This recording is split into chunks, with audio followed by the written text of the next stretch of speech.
नमस्कार दोस्तों, welcome to career support NEET.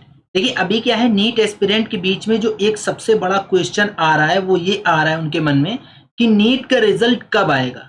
उसके पीछे का रीजन भी है। देखो दो जगह को केस चल रहा है। मद्रास हाई कोर्ट में एक प्रोसीडिंग चल रही है, एक एमपी हाई कोर्ट में प्रोसीडिंग चल रही है।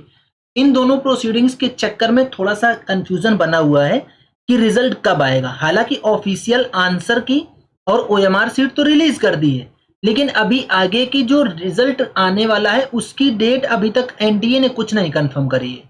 बट मैं आप लोगों को एक क्रोनोलॉजी समझाऊंगा, इन दोनों केस को ध्यान में रखते हुए क्रोनोलॉजी बताऊंगा, जिससे आपको एक कंडूसिव डेट, एक कंक्लूजन निकल के आएगा कि किस डेट को 2025 का नीट का रिजल्ट आ सकता है। तो आप लोग वीडियो को लास्ट तक देखो, जिससे कि आप लोगों को एक ये अपडेट मिलेगा। और अगर आप मेरे चैनल पे नए हो तो चैनल को सब्सक्राइब करके रख लो। आपकी जो नीट काउंसलिंग है वो एकदम मैं सिंप्लीफाइड काउंसलिंग बना दूंगा, पूरी की पूरी आपकी काउंसलिंग करवाऊंगा। चाहे एमबीबीएस हो, बीडीएस हो, आयुष कोर्सेज हो, बीवीएससी हो, जो भी काउंसलिंग है सारी की सारी काउंसलिंग मैं आपकी करवा के दूंगा। हम लोग पेड काउंसलिंग ऑफर करते हैं, बहुत ही सस्ते पैकेज में। चलो स्टार्ट करते हैं। देखो एमपी हाई कोर्ट ने जो प्रोसीडिंग चल रही थी उसमें एमपी हाई कोर्ट ने तो ये क्लियर कर दिया था कि रीनीट नहीं होगा। रीनीट करने का कोई इन्होंने स्कोप नहीं छोड़ा। स्टार्टिंग में इन्होंने क्या करा था कि पूरे नीट के एग्जाम के लिए रिजल्ट को होल्ड कर दिया था, स्टे दे दिया था। फिर गवर्नमेंट ने अपना जो सोलिसिटर जनरल है एसजी साहब, उनको भेजा और उसमें स्टे ऑर्डर को उसको हटवाया, या अपनी प्रोसीडिंग्स के हिसाब से जो भी रिप्लाई दिया उससे स्टे ऑर्डर हटा। हटवाया नहीं, रिप्लाई देने के बाद स्टे ऑर्डर हटा। तो इन्होंने ये बोला कि पूरा रिजल्ट आ सकता है, बट जो सेंटर्स अफेक्टेड है उन सेंटर्स का रिजल्ट नहीं आना चाहिए। और कैटेगोरिकली जो एमपी हाई कोर्ट है, एमपी हाई कोर्ट ने ये क्लियर कर दिया कि रीनीट का कोई स्कोप नहीं है। सेम यही चीज कैटेगोरिकली क्लियर कर दी मद्रास हाई कोर्ट ने भी। मद्रास हाई कोर्ट ने ये क्लियर बोल दिया कि रीनीट होने का कोई स्कोप नहीं है, क्योंकि जो अवार्डी एक सेंटर है चेन्नई में, उसमें बच्चों ने ये क्लेम करा था कि लाइट चली गई थी, तो लाइट जाने की वजह से हमारा जो एग्जाम है वो एग्जाम अफेक्ट हुआ और हमें कोई एक्स्ट्रा टाइम भी नहीं दिया गया। लेकिन एनटीए ने जो अपना रिप्लाई फाइल किया उसमें ये बोला कि सप्लाई इंटरप्शन हुआ है, पूरा का पूरा ऐसा नहीं कि ब्लैकआउट हो गया है। सप्लाई इंटरप्शन होने के बाद फिर से सप्लाई रीस्टोर कर दी गई थी। तो मद्रास हाईकोर्ट ने इस चीज को कंसीडर करा और ये बोल दिया कि रीनीट नहीं होगा। अब देखो यहां तक इन दोनों की बात हो गई। इसको अब यहीं पे होल्ड रखो तो आप लोग ये समझ पाओगे कि अब आगे की चीजें क्या होने वाली है। देखो एमपी हाईकोर्ट ने तो क्लियर कर दिया कि रीनीट नहीं होगा, इसका भी जल्द ही जो भी इसका फाइनल डिसीजन है वो आ जाएगा। मद्रास हाईकोर्ट की नेक्स्ट प्रोसीडिंग जो लगी हुई है अगले 2-4 दिन में है शायद, उसका भी जैसे ही रिजल्ट आएगा, मद्रास हाईकोर्ट की प्रोसीडिंग की बात कर रहा हूं, वैसे ही एनटीए अथॉरिटीज चाहेंगी कि अब रिजल्ट को रिलीज कर दिया जाए, जिससे कि ऐसा ना हो कि जो स्टूडेंट हैं वो सुप्रीम कोर्ट का रुख कर लें।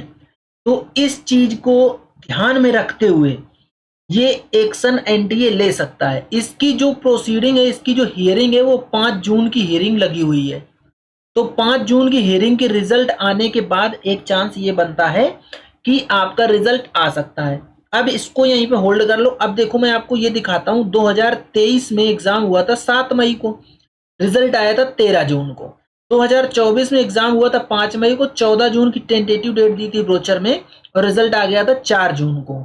2025 में एग्जाम हुआ 4 मई को, रिजल्ट ब्रोचर में जो दिया है टेंटेटिव डेट वो 14 जून को दिया हुआ है। अब ये सबसे बड़ा क्वेश्चन बना हुआ है कि ये रिजल्ट कब आएगा। मैंने आपको क्रोनोलॉजी क्या समझाई कि जो मद्रास हाईकोर्ट की जो हियरिंग लगी हुई है, जो केस लगा हुआ है, वो 5 जून को लगा हुआ है। 5 जून को इसका रिजल्ट आ जाना, मतलब केस का रिजल्ट आ जाना चाहिए।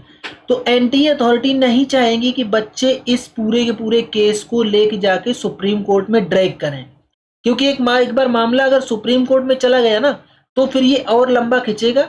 फिर रिजल्ट तो रिलीज हो जाएगा, बाकी जिन बच्चों का होल्ड होगा उनके लिए एनटीए को कुछ ना कुछ करना पड़ेगा और अल्टीमेटली इनडायरेक्टली पूरे के पूरे बच्चे अफेक्टेड होंगे। बहुत हाई चांसेस हैं कि 6 से 8 जून के बीच में रिजल्ट आ जाए आपका। अगर 5 जून को इनका फाइनल फैसला मद्रास हाईकोर्ट से नहीं आया, किसी कारणवश अगर ये 5 जून को नहीं आया, तो जो नेक्स्ट हियरिंग लगेगी वो नेक्स्ट हियरिंग भी कोई बहुत लंबा टाइम नहीं लगी, क्योंकि जो इनके सॉलिसिटर जनरल जो अपीयर कर रहे हैं गवर्नमेंट की साइड से, वो यहाँ पे क्लियरली बोल रहे हैं कि यहाँ पे कोई ब्लैकआउट हुआ ही नहीं है, तो यहाँ पे रीनीट कराने का और बच्चों के क्लेम को मानने का कोई मतलब नहीं बनता है। हालांकि ये जो सॉलिसिटर जनरल क्लेम दे रहे हैं ये भी कोई मतलब नहीं है, लेकिन ये चाह रहे हैं कि कहीं ऐसा ना हो कि बच्चे इस पूरे के पूरे एग्जाम, जो ये पूरा एग्जाम हुआ है, इसको उलझा दें। इसलिए ये बहुत ही ज्यादा हैसल में है। आपकी आंसर की आ ही चुकी है, आंसर की आ गई, इसके साथ साथ आपकी ओएमआर सीट आ गई है। आंसर सीट में भी जो क्लेम आपको लास्ट डेट है क्लेम करने की, वो 6 जून रखी गई है, 6 जून। इसीलिए मैं ये 8 तारीख का गैप ले रहा हूं, क्योंकि यहां तक आप अपना क्लेम कर सकते हो, इसके बाद फाइनल आंसर की आएगी, तो फाइनल आंसर की तो रात में कभी भी डाली जा सकती है।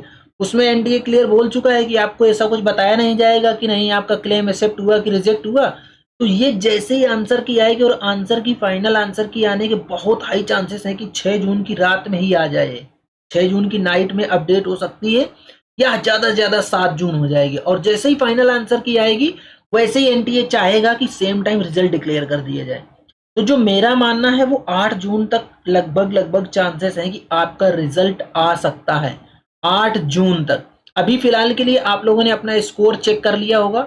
स्कोर चेक करने के बाद आपके पास एक्सपेक्टेड आइडिया लग गया कि आपका इतना स्कोर आ रहा है। बट जो आपको सीट मिलेगी, वो सीट आपको आपकी रैंक के बेस पे मिलेगी। थोड़ा सा और धैर्य बनाए रखो, एक बार जैसे ही रैंक आ जाएगी आपकी, आप लोगों को लगभग कंफर्म बता दूंगा कि आपको एमबीबीएस मिल पाएगा, कि बीडीएस मिल पाएगा, या बीएएमएस मिल पाएगा, या बीएचएमएस मिल पाएगा। बाकी इन सब से रिलेटेड कंटिन्यूअसली वीडियोस चैनल पे आ रही हैं कि प्रीवियस ईयर का क्या कट ऑफ था, उसमें एक्सपेक्टेड कट ऑफ भी 2025 का बता रहा हूँ आपकी, लेकिन रैंक के बेस पे, क्योंकि मार्क्स के बेस पे चीजें डिसाइड नहीं करी जा सकती हैं। आप देख लो कितना भी बड़ा कोचिंग इंस्टीट्यूट हो, अभी तक किसी ने ये क्लेम नहीं करा है कि कंफर्म कट ऑफ इतनी जाने वाली है। सब लोग डाउट में है, क्योंकि पेपर बहुत ज्यादा टफ था, कुछ एग्जैक्ट आइडिया लगाया नहीं जा सकता है।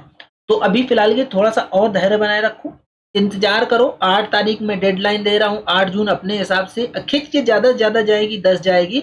अदरवाइज इसके पहले पहले आप लोगों का रिजल्ट आ जाना चाहिए। रिजल्ट आते ही फटाफट टीम से रीच आउट करो, या टीम का हेल्पलाइन नंबर है, इसमें आप अपना पूरा अपडेट देके पूरी की पूरी काउंसलिंग के बारे में जान सकते हो, और आपकी पूरी की पूरी काउंसलिंग कराई जाएगी। ठीक है, तो ये था पूरा कंप्लीट वीडियो। अगर आपको वीडियो पसंद आए तो वीडियो को लाइक करो, चैनल को सब्सक्राइब करो, बेल आइकन दबा के रख लो, जिससे कि आप लोगों को इस तरीके का अपडेट मिलता रहे। आज का वीडियो यहीं तक, मिलेंगे नेक्स्ट वीडियो में नए डेटा के साथ। तब तक के लिए बाय बाय।